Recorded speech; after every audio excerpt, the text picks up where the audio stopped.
আজি আমি পুনৰ এই দ্বিতীয় খণ্ডত অন্তৰংগ আলাপত আমি ৰাখিশ্ৰী লেখাৰ লগত দুটাৰ কথা আমি আলোচনা কৰিম। আপোনালোকে ইতিমধ্যে গম পাইছে তেখেতে অসম লোকসেৱা আয়োগৰ যিটো পৰীক্ষাত সফলতা উত্তীৰ্ণ হৈছে।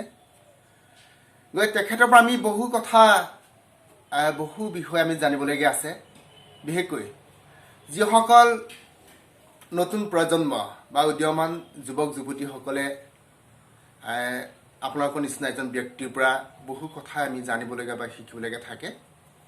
এইখিনিতে পোনপ্ৰথমে আপোনাৰ পৰা মই এটা কথা জানিব বিচাৰিছোঁ যে APSC ইণ্টাৰভিউৰ সময়ত যেতিয়া আপোনালোকে তাত ভাইবা লৈছিলে লাষ্ট টাইমত, এই যে APSC ইণ্টাৰভিউৰ সময়ত আপোনাৰ কোনটো কথাই আপোনাৰ ভাল লাগিছিল?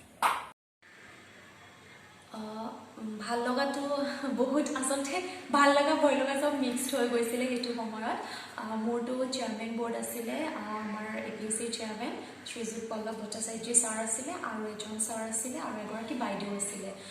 মানে আচলতে ইমানে এটা ফ্ৰেণ্ডলি এনভাইৰনমেণ্ট দিছিলে তেওঁলোকে যে আমি গৈ পাইছোঁ, দেন মাস্ক পিন্ধি গৈছিলোঁ যিহেতু কৰোণাৰ সময় চলি আছিলে। তো তেওঁলোকে গৈ পোৱাৰ লগে লগে আমি ভাবিছিলোঁ যে হয়তো মাস্কখন লগাই আমি কেনেকৈ কম, শুনিবনে নুশুনে, কিন্তু সেই এইবিলাক একোৱেই নাছিলে। যেতিয়া আমি ৰুমটোত সোমাই গ'লোঁ, মানে মোৰ নিজৰ পাৰ্চনেল এক্সপিৰিয়েঞ্চ, যেতিয়া ৰুমটোত সোমাই গ'লোঁ বিৰাট ভালকৈ তেওঁলোকে আহা বহা, মাস্কখন আঁতৰাই লোৱা ধুনীয়াকৈ, মানে লাইক কথা পাতা, মানে এনেকুৱা আছিলে যেতিয়া আমি কেইবাজনো ডাঙৰ মানুহৰ সৈতে যেন মই কথা পাতিছোঁ, মোৰ মানে দেউতাৰ বয়সৰ বা মোৰ বৰদেউতাৰ বয়সৰ মানুহৰ লগত মই যেতিয়া কথা পাতিছোঁ, ঠিক তেনেকুৱা আছিলে। মানে এনেকুৱা এটা তেনেকুৱা প্ৰেছাৰত চিটুৱেশ্যন নাছিলে যে এইটো নোৱাৰিলে কি হ'ব, সেইটো নাই পাৰা নাই, ময়ো প্ৰশ্ন পাৰা নাছিলে। এনেকুৱা নহয় যে চব পাৰিব লাগিব। তেওঁলোকে হিণ্ট দিছিলে, যেতিয়া কিবা এটা সুধিছিলে নোৱাৰিছিলোঁ তেওঁলোকে বুজাইছিলে যে মানে একদম মানে লিংক আপ কৰিছিলে যে এইটো এনেকৈ, যাতে আমি উত্তৰটো মানে আমাৰ পৰা উলিয়াবলৈ চেষ্টা কৰিছিলে যে আমি ক'ব পাৰিম নে নাই।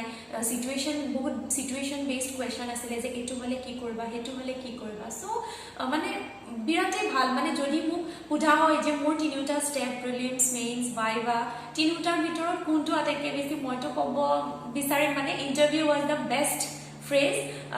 ইমানেই মানে ভাল লাগিছিলে, যিমান এটা নাৰ্ভাছনেছ আছিলে ৰুমটোত সোমোৱাৰ আগলৈকে, ৰুমটোত সোমোৱাৰ পিছত সেই গোটেইখিনি নাইকিয়া হৈ গৈছিলে। বিৰাট ফ্ৰেণ্ডলি, বিৰাট কোঅপাৰেটিভ পেনেল আছিলে, আৰু গতিকে ভয় খাবলগীয়া একো নাই। ইণ্টাৰভিউটো সাধাৰণতে আমি এইটোৱে ভাবিব লাগে যে কেইজনমান ডাঙৰ মানুহৰ লগত মই কথা পাতিব গৈ আছোঁ, বাছ সিমানেই।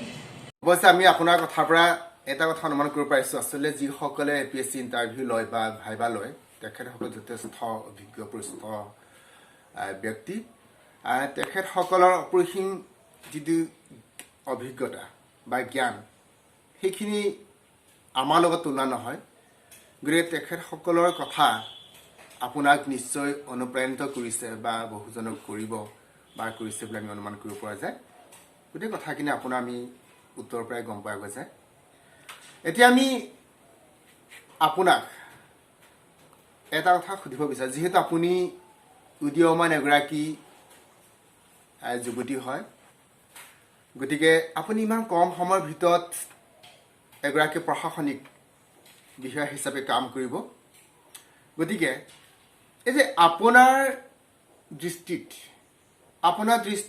আপুনি এই যে নৱপ্ৰজন্মসকলক আপুনি কি বুলি ভাবে, আপুনি মানে কি ক'ব বিচাৰে যে তেওঁলোকে কেনেকুৱা আদৰ্শত অনুপ্ৰাণিত হ'বলৈ বা কেনেকুৱা পথত বা কেনেকুৱা পথেদি গ'লে তেওঁলোকৰ জীৱনত সফলতা অৰ্জন কৰিব, সেইখিনি সম্পৰ্কে আপুনি কি ক'ব বিচাৰে?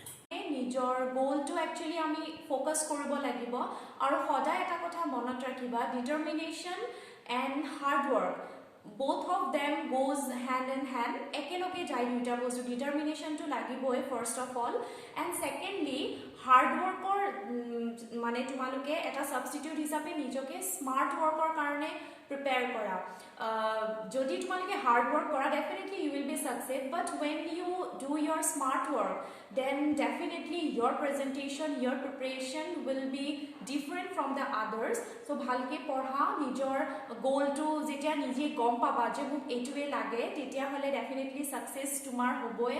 কারণ মই 2018 পরা যেটা প্রিপারেশন করেছিল 2018 30 ডিসেম্বর আমার প্রিলিমস হয়েছিল তারপরা সম্পূর্ণ 2টা বছর বহুত নেগেটিভিটি আহিছিল বহুত বেশি ডিসকারেজ হয়েছিল ডিমোটিভেটেড হয়ে গৈছিল কিন্তু তথাপিও মাইন্ডত আসলে যে এইটো মোৰ ফাৰ্ষ্ট এটেম্প্ট মই এপিয়াৰ কৰিম ভালকে ক্লিয়াৰ কৰিম আৰু মোক ACS লাগিবই সো সেই বস্তুটো যেতিয়া তোমাৰ মাইন্ডত আহিব there is no force in this world who can stop you from your success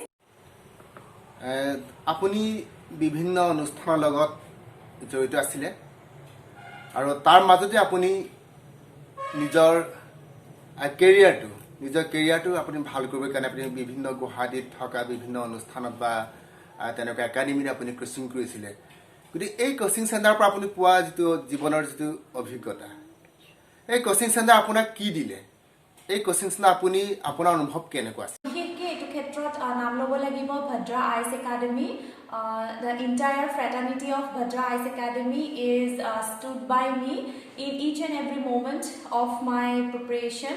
যেতিয়াই মোৰ প্ৰয়োজন হৈছিলে তেতিয়াই ছাৰসকলে মোক সহায় কৰিছিলে অভাৰ ফোনেই হওক বা ফিজিকেলিয়ে হওক চ' তেওঁলোকৰ পৰা ইমানখিনি সহায় পোৱাৰ পিছত বহুত বেছি মক টেষ্ট এপিয়াৰ কৰিছিলোঁ তেওঁলোকৰ পাৰ্চনেলি বহুত হেল্প লৈছিলোঁ দেন আজি মই ফাইনেলি সাকসেস হলো বুলি মই ভাবো আৰু মোৰ গোটেই ক্ৰেডিট মই ভদ্ৰা আইচ একাডেমিক দিব বিচাৰো আপোনাৰ গুৱাহাটীত থকা ভদ্ৰা একাডেমীয়ে আপোনাক কিমানখিনি আপোনাৰ সাকসেছত আপোনাক সহায় কৰিলে আমি ইতিমধ্যে গম পাইছোঁ কিন্তু আৰু এটা কথা আমি আপোনাৰ পৰা আশা কৰোঁ মানে আপুনি এই যে নতুন জেনেৰেশ্যনবিলাক যিবিলাক নতুন আমাৰ উদীয়মান যুৱক যুৱতী যিসকলে এই দিশত মানে APSC বা তেনেকুৱা ধৰণৰ আমাৰ কম্পিটিটিভ এক্সামবিলাকত যোগদান কৰিম বুলি ভাবি আছে বা কৰিম বুলি ভাবি আছে তেওঁলোকৰ আপুনি কি ক'ব বিচাৰে There is no force in this world who can stop you from your success. We thank you each and every person related to me who wish for me, who bless me. Thank you so much. Thank you. আপুনি যিখিনি কথা ক'লে যথেষ্ট গুৰুগম্ভীৰ কথা কৈছে সেই কথাখিনিৰ পৰাই আপোনাৰ অভিজ্ঞতা আপোনাৰ জ্ঞান আপোনাৰ অধ্যয়ন অনুমান কৰিব পৰা যায় আপোনাৰ এই কথাখিনিয়ে অসমৰ উদীয়মান যুৱক যুৱতীসকলক অনুপ্ৰেৰণা যোগাব এই অনুপ্ৰেৰণাই তেওঁলোকক নতুন পথ নতুন দিশ এটা উন্মোচন কৰাত সহায় নিশ্চয় কৰিব আপোনাৰ আমি দীৰ্ঘায়ু কামনা কৰিছোঁ আপুনি এজন অসমৰ কি গোটেই ভাৰতবৰ্ষৰ এজন সুদক্ষ প্ৰশাসক হিচাপে বুৰঞ্জী লিখা থাকক আপোনাৰ নাম সেইটো আমি কামনা কৰিছোঁ ইমান সময় আপোনাৰ সময় নষ্ট কৰি আমাৰ অন্তৰংগ আলাপত সময় দিয়াৰ বাবে আপোনালৈ আমি অশেষ কৃতজ্ঞ স্বীকাৰ কৰিছোঁ আৰু ধন্যবাদ যাচিছোঁ